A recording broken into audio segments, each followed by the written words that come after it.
Rain washed over the streets of Seattle, turning the city into a blur of lights and reflections. Inside a small cafe, Emma Cole sat near the window, her fingers tracing the rim of a coffee cup that had gone cold long ago. She wasn't really drinking, it was just something to hold on to while her thoughts ran wild. She had argued with Daniel again that morning.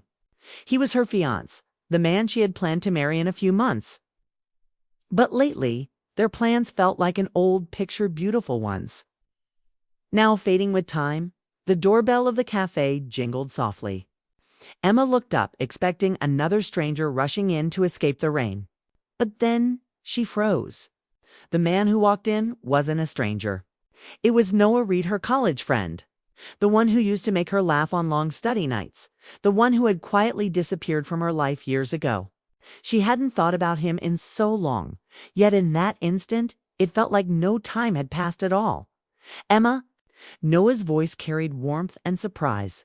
"I can't believe it's you." She smiled, trying to steady her heart. "Noah Reed. Wow, it's been years." They exchanged the usual words people do after time apart where they worked. What had changed, but beneath their polite smiles, there was something unspoken. The air between them was soft and electric, like a memory that refused to fade. Noah looked different now.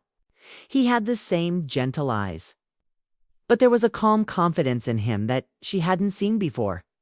"I heard you got engaged," said, his tone light but his gaze searching. Emma nodded. "Yes, to Daniel. He's a lawyer. We're planning the wedding." She tried to sound happy, but even she could hear the hesitation in her voice. Noah noticed too, but he didn't push. Instead, he smiled and said, "I'm really happy for you, Em. You deserve everything good." Something in the way he said her name soft, familiar made her chest tighten. She hadn't realized how much she missed being called that. Daniel rarely used nicknames anymore. Their conversations had become more about schedules and responsibilities than feelings. The rain outside grew heavier, tapping against the glass like a heartbeat. They kept talking, and time slipped away. They laughed about old professors, shared stories from the years in between. Emma found herself smiling in a way she hadn't in months. When Noah spoke, it felt like the noise in her head quieted. He didn't try to impress her or fix her problems. He just listened. When she finally glanced at her watch, 2 hours had passed. She blinked in surprise. "I should go. Daniel will be home soon." Noah nodded slowly. "Of course. It was good seeing you, Emma." She stood up, hesitated for a second, and then said, "Maybe we could catch up again sometime. As friends, I mean." The smile was small, almost cautious. "Yeah, as friends." They exchanged numbers. It seemed harmless, Nissenson, even. But as Emma stepped out into the rain, her heart was pounding, and she didn't know why. She told herself it was just nostalgia, the comfort of running into someone from her past. Still, as she drove home, she couldn't shake the image of Noah's eyes, the warmth in them. The quiet way he had looked at her, like he could see the parts of her Daniel never noticed anymore. At home, Daniel was sitting on the couch working on his laptop. He looked up briefly. "Hey, you're late. Everything okay?" "Yeah," she said, forcing a smile. "I ran into an old friend." He nodded without much interest. "That's nice." Then he went back to typing. Emma walked into the kitchen, feeling an ache she couldn't explain. She told herself she was just tired. But deep down, something was changing. Something she didn't want to admit. That night, while Daniel slept beside her, Emma stared at the ceiling. The room was dark, quiet, except for the sound of rain outside. She thought about Noah's laugh, the way he listened, the lightness she'd felt for the first time in a long time. And that's when she realized her heart had felt more alive in that one conversation than it had in months of planning a life that no longer felt like hers. The next morning, she tried to bury the thought. She went to work, answered emails, met clients, and told herself she was fine. But at lunch, her phone buzzed. A message. "Noah, rain again. Seattle never changes. Coffee sometime?" Emma stared at the message for a full minute. She should say no. It would be safer, simpler, logical. But before she could stop herself, she typed back, "Sure. I'd like that." That evening, As the sun dipped behind the gray skyline, Emma felt something she hadn't in a long time: anticipation. She didn't understand it. She didn't want to understand it. But she couldn't ignore it either. The next day they met again. The cafe was quieter this time, the air filled with soft music and the smell of coffee beans. They talked about art, about life choices, about all the things they had dreamed of when they were younger. Noah told her about the small photography studio he had opened, about traveling to quiet coastal towns and capturing moments that told stories without words. Emma listened, fascinated. She had once wanted to write, to tell stories too, but she had let that dream fade somewhere between work deadlines and wedding plans. Noah's stories reminded her of who she used to be before life became a checklist, when she laughed at one of his jokes. He looked at her in a way that made her heart skip. It wasn't bold or inappropriate, it was simply sincere. And in that look she felt seen. The moment stretched between them, fragile and dangerous. Emma felt her breath catch. She quickly looked away, her pulse racing. She shouldn't be feeling this. She had a fiancé she loved, or at least she thought she did. But right then, her mind and heart were pulling in opposite directions. When they finally said goodbye, Noah said softly, "It's good to see you happy, Em. I missed that smile." She didn't know what to say. She only nodded and turned to leave. But her heart carried those words with her, repeating them long after she was gone. Driving home that night, the city lights blurred through her windshield. She tried to focus on the road, but her thoughts kept drifting to the warmth in Noah's eyes, to the laughter she hadn't realized she'd been missing, to the quiet ache of wanting something she shouldn't. When she reached home, Daniel was already asleep on the couch, his laptop still open beside him. She stood there for a moment, watching him, wondering when they had started living like strangers sharing a house. As she turned off the light, a thought crossed her mind, small but unstoppable. What if meeting Noah again wasn't an accident? The rain had brought him back into her life just when her heart had almost stopped believing in warmth and wonder. She didn't know what it meant yet or where it would lead. But one thing was certain: something had awakened inside her. And though she tried to fight it, Emma couldn't help but feel that her heart had just taken its first quiet step away from reason. Days turned into weeks, and what began as a simple reunion slowly became a secret part of Emma's routine. She told herself she wasn't doing anything wrong, she was just catching up with an old friend. But somewhere deep inside, she knew it was more than that. Every time her phone buzzed and Noah's name appeared, her heart reacted before her mind could remind her of Daniel. Emma met Noah often, sometimes for coffee, sometimes for walks along the waterfront. They talked about everything: his photography work, her writing dreams, the kind of life they both wanted but never found. With him, time didn't feel like a burden. The world seemed lighter, easier. And yet that same lightness came with a growing weight of guilt. At home, Daniel's world had narrowed to his job. He left early, came home late, and spoke mostly about clients, deadlines, and meetings. He wasn't unkind, just distant. Emma missed the man who once sent her good morning messages and planned surprise picnics. Now, their conversations were short and practical. Even when they sat together, they felt far apart. One evening, as Daniel sat buried in work, Emma tried to tell him about her day. He nodded without looking up. "That's nice, honey." His tone was polite, distracted. She waited for him to ask more, but he didn't.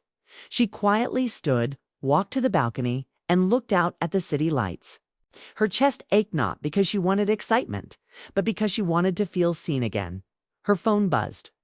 A message from Noah. "Noah, the sky looks amazing tonight. You should see it."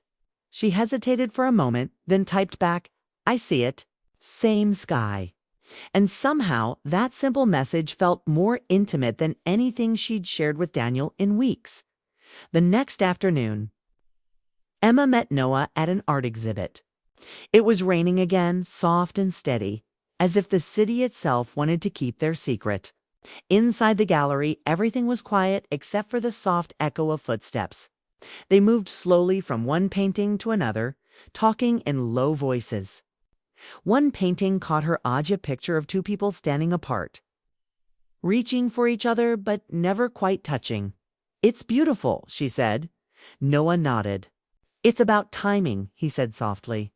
"How sometimes two people can want the same thing but meet at the wrong time." She turned to him, her heart racing. "You think timing really matters that much?" He looked at her, his expression unreadable. "I think sometimes it's everything." They stood there for a moment that felt longer than it should. The air between them seemed charged with unspoken words. Emma didn't know what to say, so she just looked away. But when Noah's hand brushed against hers, she didn't move. It wasn't a bold gesture, just a quiet connection. Still, it sent a wave of warmth through her chest. For a moment, they both stood still. No one else in the room mattered. And then, as if waking from a dream, Emma pulled her hand back. "I should go," she said, her voice unsteady. His honesty broke something inside her. She wanted to say it wasn't right, that she was engaged, that she couldn't feel this way, but no words came. She just looked at him, her eyes full of emotion she couldn't hide, and walked away before her heart could do something her mind couldn't undo. That night, Emma couldn't sleep. She lay awake beside Daniel, staring at the ceiling. His breathing was steady, peaceful. She turned slightly, watching his face in the dim light. Once this sight had made her feel safe. Now she only felt distance. How had love turned into this quiet emptiness? The next morning, Daniel left early for a meeting.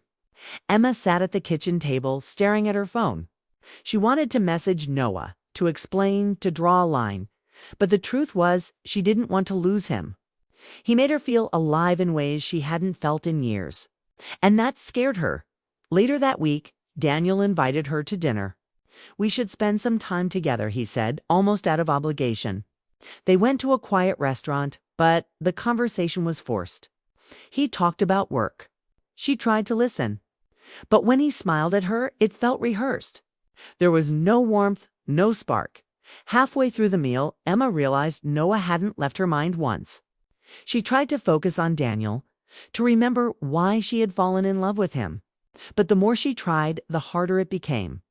Love built on habit was still love. But it was different from what her heart was now craving that night. After Daniel went to bed, Emma scrolled through her phone gallery. Her finger hovered over a picture her and Noah from college days laughing at a campus cafe. They looked so young, so full of life. The nostalgia hit her hard. She whispered to herself, what happened to that girl? The next day, she met Noah again, this time at a quiet park. They walked by the lake, the air cool and crisp. For a while, they said nothing. Finally, Noah broke the silence. "You're not happy, are you?" Emma sighed. "It's not that simple." "Maybe it is," he said gently. "You're allowed to want something real, Emma. You always were." She stopped walking.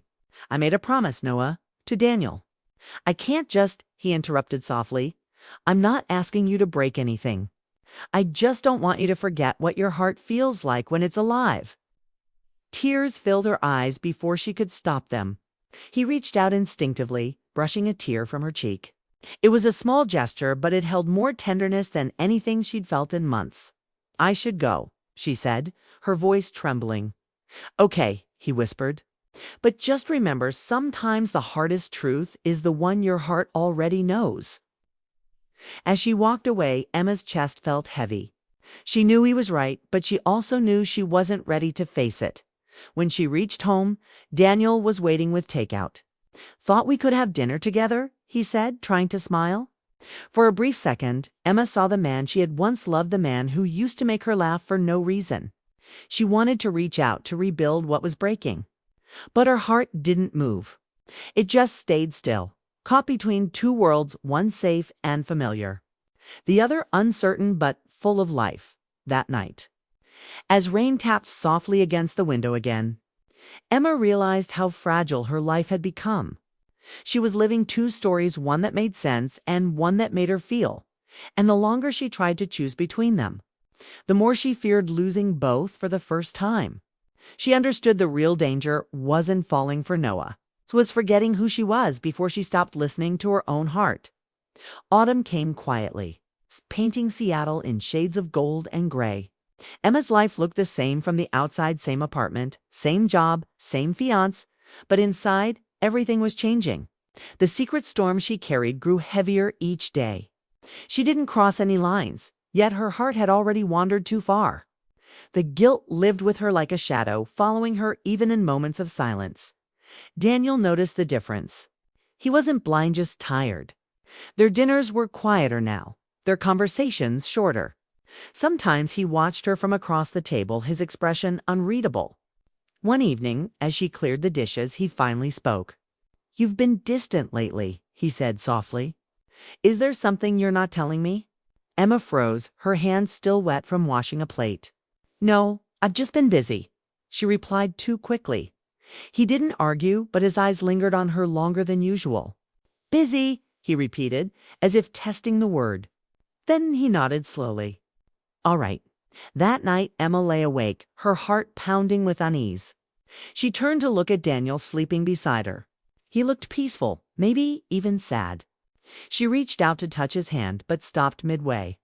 The distance between them wasn't just emotional, it was something deeper, something that words couldn't fix anymore. A few days later, Noah called. His voice was calm, familiar. "You sound tired," he said. "I am," Emma whispered.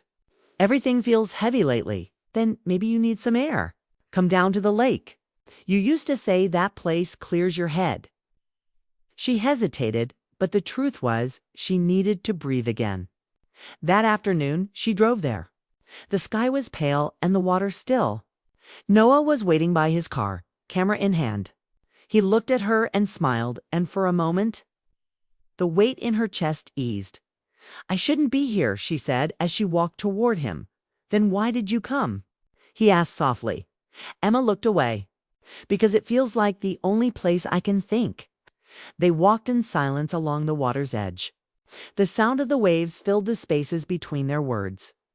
Finally, Noah spoke. "You can't keep living like this, Emma. You're tearing yourself apart." Her throat tightened. "I don't want to hurt anyone." "And yet you're hurting yourself every day," he said gently. "Sometimes love changes. Sometimes it ends. It doesn't mean it wasn't real." She stopped walking and looked at him. "What if I'm just confused? What if what I feel for you is just escape?" He smiled sadly. "Then tell me it is, and I'll walk away right now." The words hung in the air. She couldn't say it. Her lips parted, but no sound came. Noah's eyes softened. "That's what I thought," he whispered. The wind grew colder. Emma wrapped her arms around herself, tears blurring her vision. "It's not fair," she said. "I never wanted this." I know," he replied.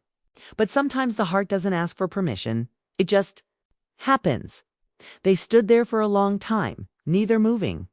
When she finally looked up at him, there was no pretending left. The truth was clear, painful, and undeniable. "I can't keep lying to Daniel," she said, her voice breaking. Noah nodded. "You shouldn't. But I don't know how to tell him. You start with the truth," he said simply as she drove home that night. Emma's mind replayed his words again and again. Start with the truth. It sounded so easy, yet it felt impossible. She loved Daniel once. He had been her comfort, her safety, her home. But safety wasn't the same as happiness. Somewhere along the way, she had stopped being honest with him and with herself. When she reached home, Daniel was waiting in the living room. The television was off. His tie was loosened, his expression calm but serious. "We need to talk," he said. Her pulse quickened. "Okay." He took a breath. "I don't know what's going on, Emma, but I can feel it. You're not here anymore, not really. And I don't want to be the man you stay with just because it's easier." His words hit her like a wave. Tears filled her eyes before she could stop them. "Daniel, he held up his hand. "Please just tell me the truth. Do you still love me?" The silence stretched, heavy and cruel. Emma opened her mouth, but no sound came. Her silence was the answer he already knew. Daniel looked down, his jaw tight. "I guess that's it then." Tears streamed down her face. "I never wanted to hurt you." I know," he said quietly. but sometimes loving someone means knowing when to let them go. That night, Emma packed a small bag. There was no shouting, no anger, just quiet acceptance. When she closed the door behind her, the sound echoed through her chest. She didn't go to Noah right away. Instead, she drove aimlessly through the city, the lights blurring through her tears. The freedom she thought she wanted felt heavy, almost unbearable. She parked by the lake, the same place where she'd spoken to Noah earlier, and sat there alone. The water was calm, reflecting the faint glow of the moon. For the first time in years, she was completely alone with her thoughts. No Daniel, no Noah, no decisions waiting to be made. Just her. She thought about how easily life could shift from certainty to confusion, from safety to longing. She realized that love wasn't just about choosing someone, it was about choosing herself too. Hours later, her phone buzzed. It was Noah. Noah, are you okay? She stared at the message for a long moment, then finally replied, I told him, it's over. He didn't reply right away, but a few minutes later she saw his car pull up beside hers. He stepped out quietly and walked toward her.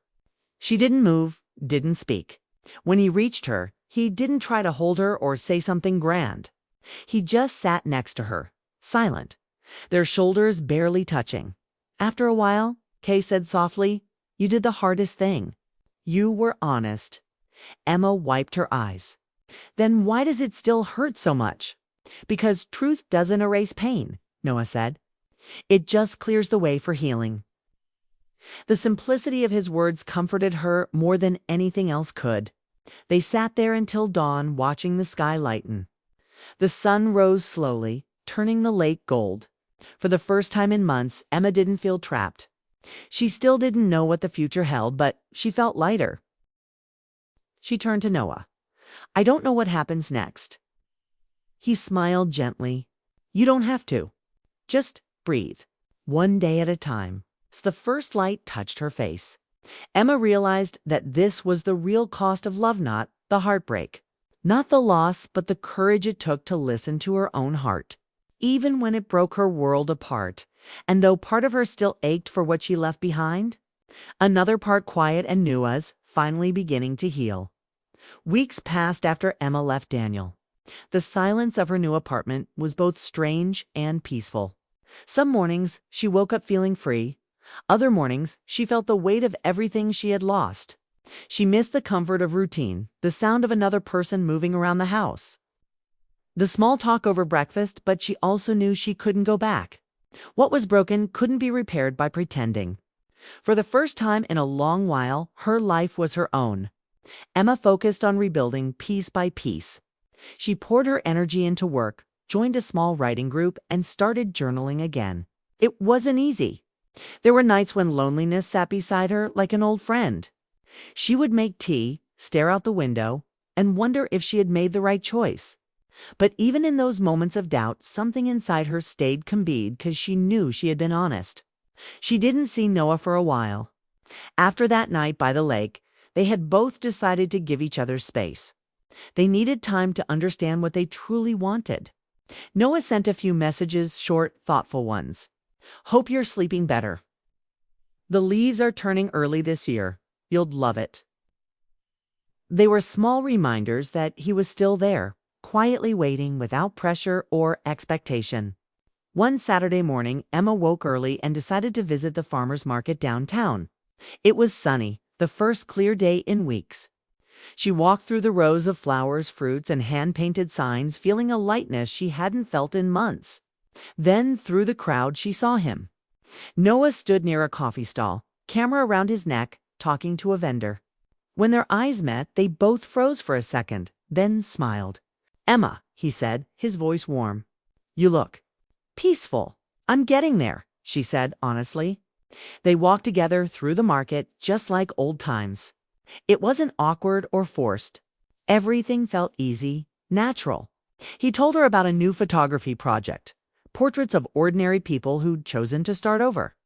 She laughed softly. Sounds familiar, she said. He looked at her and smiled. You'd make a perfect subject. As they walked, Emma realized how different this felt. The tension that once hovered between them had softened. There was no guilt, no confusion, only quiet understanding. When he offered her coffee, she said yes, and they sat on a nearby bench watching the street musicians play. After a long pause, Noah said, "I didn't want to rush you. I knew you needed time." "You were right," she said. "I needed to figure out who I was without someone else defining me." "And now?" he asked carefully. She smiled faintly. "Now I'm learning. But I know this side don't want to live half alive again." He nodded. "You won't. Not this time."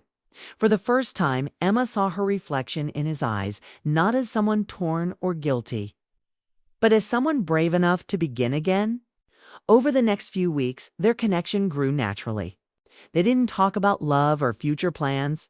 They simply shared moments, morning walks, late night talks, quiet dinners. Noah never tried to fill the silence. He understood it. He had always understood her. One evening, they drove to the lake again. The water shimmered in the moonlight, calm and endless. Emma stood by the shore, remembering everything that had happened, the arguments, the tears, the guilt, the fear. Then, slowly, she let it all go. "I used to think love was supposed to make everything easy," she said quietly. "But now I know it's the opposite.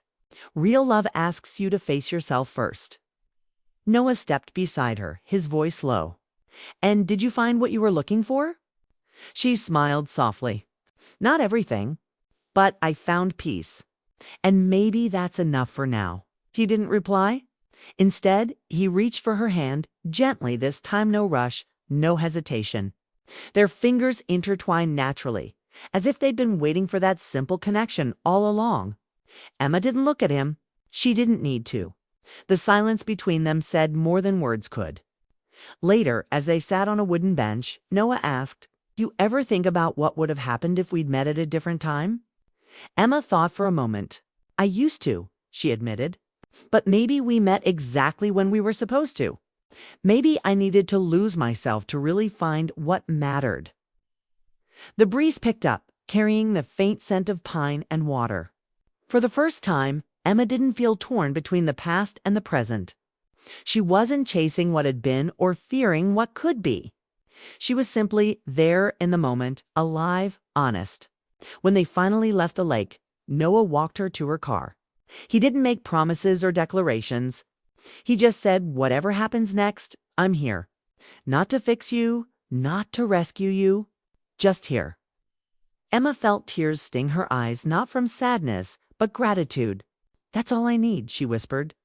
In the following months, Emma's life began to bloom again. She finished her first short story and submitted it to a local magazine. She spent more time outdoors, took small trips with Noah, reconnected with old friends she'd drifted from. She laughed more, breathed more, dreamed again. Daniel reached out once, months later. He sent a simple message. "I hope you're happy." She replied, "I am. Thank you." There was no bitterness left between them, only quiet respect for what they had shared and what they had both learned. Emma often thought about how love had shaped her, how it had broken her open, not to destroy her, but to make room for something truer. She realized that her journey wasn't about choosing between two people. It was about choosing honesty over comfort, truth over silence, and courage over fear. One evening, as she and Noah walked through the city streets glowing with lights, he looked at her and said, "You've changed." She smiled. "I hope so." "No," he said softly. "Not changed. You've just come home to yourself." She looked up at the night sky, feeling the quiet certainty she had chased for so long. Her heart no longer battled her mind. They had finally found balance. For the first time, she understood that love wasn't meant to complete her. It was meant to meet her where she stood. When they reached her door, Noah leaned closer, his voice barely above a whisper. "So, what now?" Emma smiled, the kind of smile that came from peace, not excitement. "Now," she said, "we just live. One honest day at a time." He nodded, and they stood there in the glow of the porch light, a quiet promise between them. No drama, no uncertainty, just two people who had walked through heartbreak and found something real on the other side. As Emma closed the door that night, she looked around her apartment, the candles flickering. a half-written story on her desk, her favorite mug on the counter. It wasn't a perfect life, but it was hers. She sat by the window, watching the city lights shimmer. Her heart, once torn and confused, now beat steady and clear. Sometimes, she thought, the greatest love story isn't about falling for someone else. It's about finally learning to listen to the voice inside that says, "This is where you belong." And for Emma, that voice had finally spoken. Her mind was calm, her heart at peace. And for the first time, both agreed.